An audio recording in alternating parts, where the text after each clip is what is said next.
Today I'm going to demonstrate how to set up your kingtech telemetry module on your futaba 32MZ. This procedure also works on the 18SZ.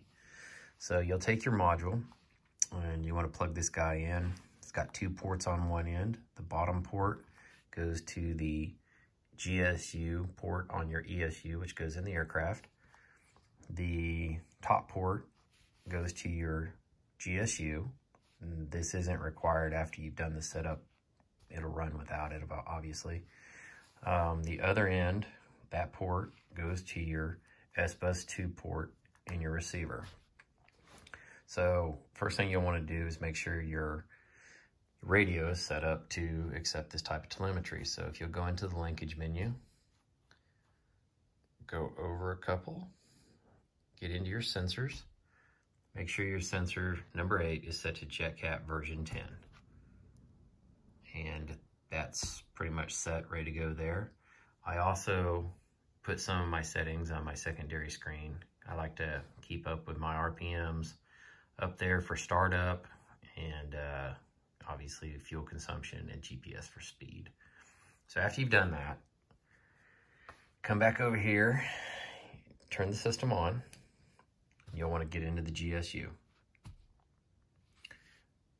You'll want to go to the setup screen by pressing the little turbine up here on the left-hand side. Go to the radio, and the first thing that comes up is telemetry configuration.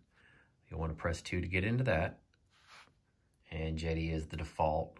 So you'll scroll through this until you find your futaba setting.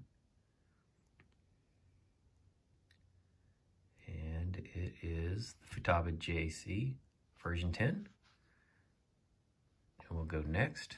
And this kind of cool, it's got a tank capacity, and how this works is the default obviously is 5,000 milliliters, but it will count down to 0. So you can set your alarming with that if you would like. That's obviously, you can change that to whatever you need it to be. Make sure to put whatever the capacity is in your aircraft in that if you're going to use it. Just keep scrolling through next. And we want to save it.